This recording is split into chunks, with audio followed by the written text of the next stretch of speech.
Alexa. What's her problem? I don't know. What's your problem?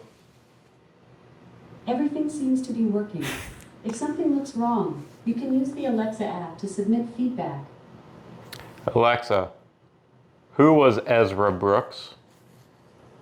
From TorontoGuardian.com. Born in a small Canadian town, now residing in Toronto, Ezra Brooks is an elusive pop alternative singer who portrays his points of view on the unseen world in his music. Oh my God. Hoffman is owned by Hoffman. Good evening Hello. and welcome to So Into Bourbon, episode 3468. Charlie, Yes. what do we have before us tonight? We have old Ezra. Yay. What you see in front of you tonight is, for some of you will be like, what the heck is that? And others will be like, oh, I remember that bottle. And why I like these bottles is it's an evolution of kind of what has happened to bourbon over the last 7 to 10 years, something along those lines. Or 20, 15 to 20. I mean, it's been longer, but let's not date ourselves that much. We haven't been able to drink that long, am I right? Okay. Anyways, move along. Moving along. So what you see in the middle is Old Ezra, 7-year barrel proof. This is the most recent release from Luxco. Luxro. Luxco. From Luxro. 7 years, barrel proof, 117 proof. And it is what we will be drinking tonight. And what you see on each side of it are the previous iterations. So this is what I like about when people say, okay, so what's going on in bourbon? What's happened? When you hear old heads talk about like, oh, bourbon was different, 10, 15 years ago. This is a 2013 bottle. Still an Ezra Brooks. It is still age stated, fine sipping whiskey, 101 proof, 7-year age stated. And you can see, you really can't see, but it's got an awesome like holographic. I'll zoom in on the more. We'll fix it in post. Okay, we'll fix it in post. But it's got a 3-sided label on the front, a picture of the distillery. It's got a paragraph on each side about the history, and it's charcoal filtered. It even has a picture on the back. It's a beautiful bottle. And this bottle in 2013 was probably $13. Probably. Fast forward a couple years and you have this iteration. It's the same bottle-ish, same bourbon, 7-year, age stated, 101. But now all of a sudden we've taken all the color out of the label. We still have some paragraphs, but we've cheapened it up a bit. And the price of the bottle probably jumped up to about $20. Fast forward to 2020, and you have what you see in front of you. Old Ezra 7-year barrel proof now, still age stated, bumped the proof up, and our retail went to around $39.99 when it was released. Retail on these now, just south of $60, if you can find them. If you can find them. If you can find them. This is another one of those that was a relatively not easy bottle to find, but it was out there and it was floating around. And now, not so much. Yeah, so it's funny you're talking about the bottles.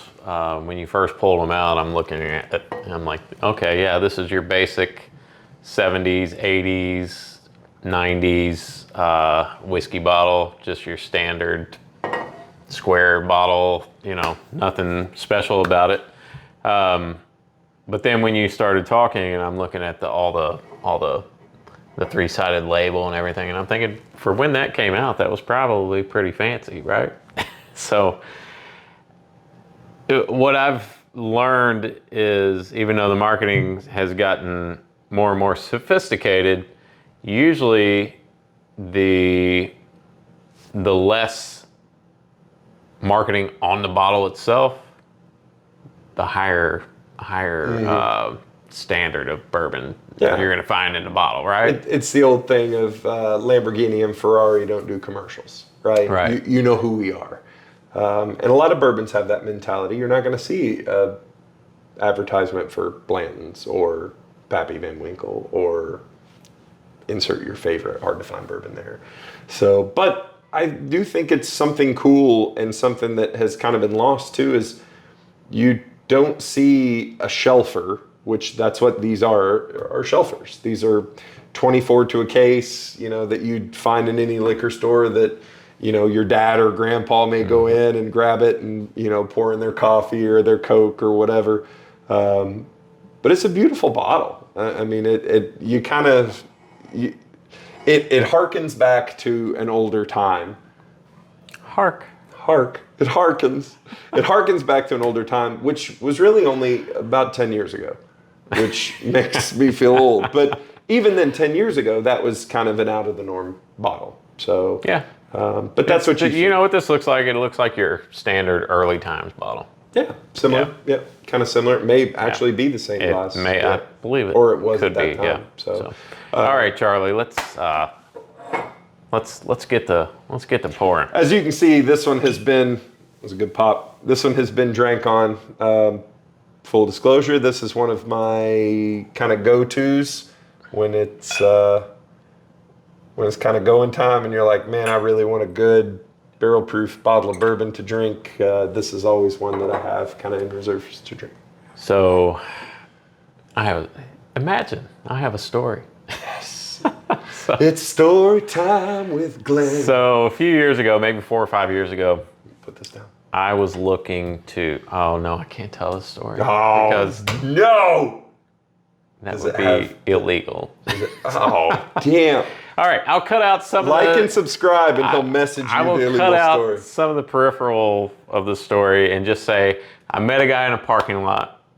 Oh, Lord. No, it's And fine. Just wash your hands. we met for. A transaction? This is just yes. Okay, A transaction. You met a gentleman for Yes. a transaction in a parking lot. And as we were discussing the transaction, he pulls out a little, what are the little bottles? Not the airplane bottles, but just a little handle, right? Okay. Of Old Ezra 7. Barrel proof.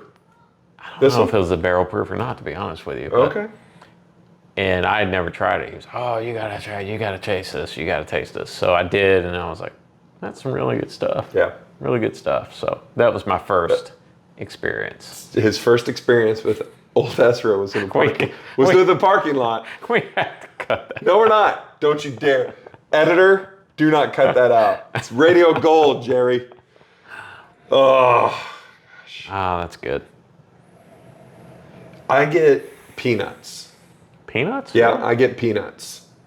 In like the best way, like caramel coated peanuts. Like, Oh, so like German roasted oh peanuts? yeah, German roasted peanuts. I can like, see oh, that. man. I can see that. Which It's just got such a unique nose on it. It's really different from anything, at least that I'm used to. And this is why it's one of my favorite pours. Yeah. It really is.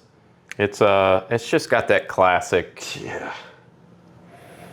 that classic I could live in good there. bourbon smell. Yeah, I mean, could it live- sounds very basic, but Yeah. Find you a bottle of this. So, it's. drinking time. I can't come up with a bunch of descriptives, but it just really smells good.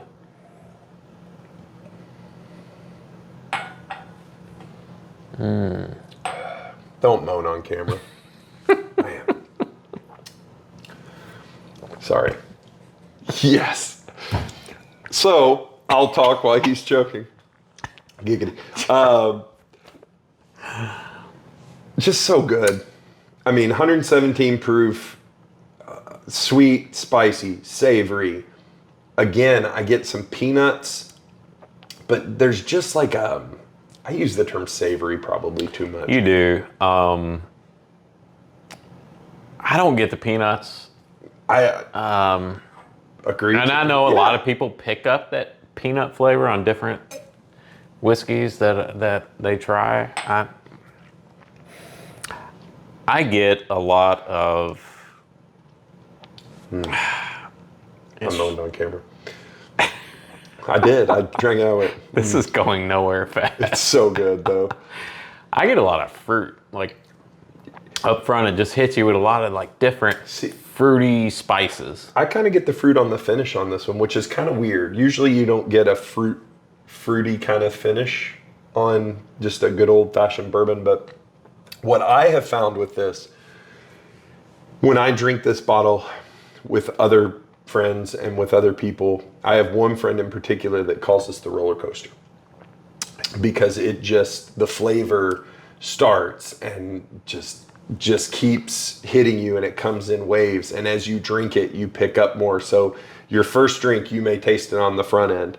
And the second drink, it's like, oh man, that finish is great. And then you drink it again, you're like, it just cascading flavor, which is it's a great bottle. You know what I'm picking up, and it's funny because I'm drinking out of a Michter's glass here. I'm picking up banana, which is one of the notes that I love about Michter's. When I drink Michter's, I pick up banana and banana bread, and that's kind of coming through here when I say. And it's funny that you get the fruit on the back end. I get it on the front end. Yeah. Like it just. This is why drinking bourbon is cool, because your palate's different from so-and-so's palate.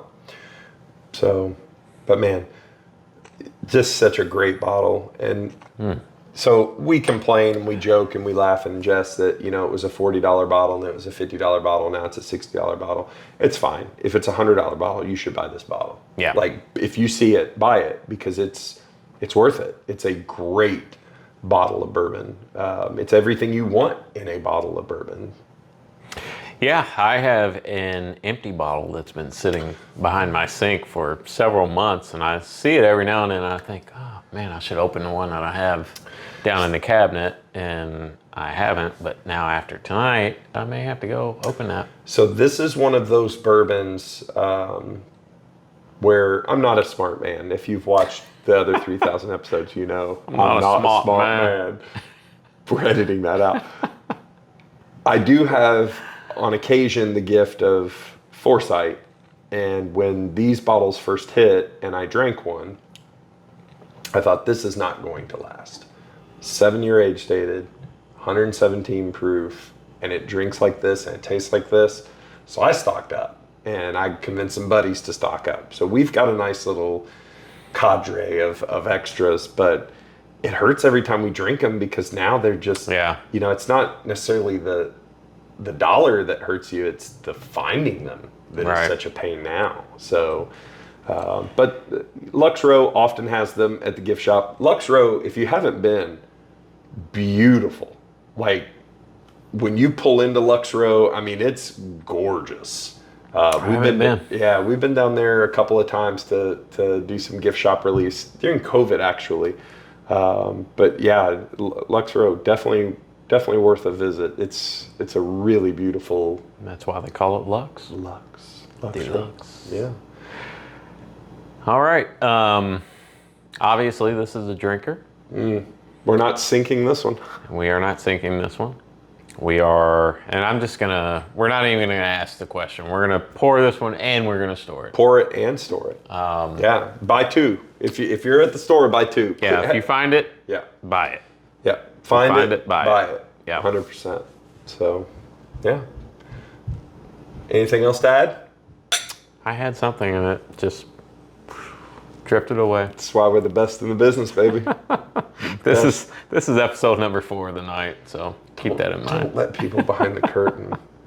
They can't see that we have the same shirts on. You imply that people are watching this and then watching the next episode. So that implies that A, someone's watching, and then B, someone watches it, it's like, I need some more of that. Which if you do, God bless you, sir or madam, and like and subscribe. And like and subscribe.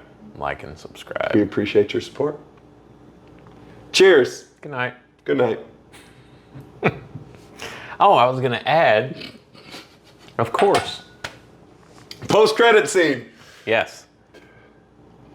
A lot of the bourbons that we drink, the higher proof ones, a lot of the times we say, oh, this doesn't drink like a 115 or 120 proof bourbon. This drinks like 117 proof bourbon, which is not a bad thing. I would. You know what? I would totally agree with you. This is episode 4 of the evening. This is the second or third highest proof we've had, and it drinks a little proof. Yeah. Not that that's a bad thing. It's not a bad thing at all. But you're drinking it. Yeah, you're drinking it. So I want to catchphrase like, it'll get you drunk, but it's not appropriate. So go easy on these bottles. They're going to watch this and be like, why is that fat guy's face so red? It's episode 5. Have we been recording this whole time? Yeah. No, we haven't. Yeah, no, I turned it on, yeah. Fuck. Because it catches moments that I may be able to use. You got to watch what you say around you. Sneaky little bastard. Welcome in to Sowing the Bourbon. Hello. Episode 8467. I am Charlie, this is Glenn, and this is my basement. And Sorry, I didn't understand the question I heard. Alexa, shut up. Cancel. We're leaving that in. Wait, is this picking me up going to the bathroom? Like I tooted like 4 times in there. Yes. That's awesome. It's not awesome. It's bad. All right. Ready? I'm gonna go home with like encephalitis or something. Mesothelioma from working at Camp Lejeune. That was good.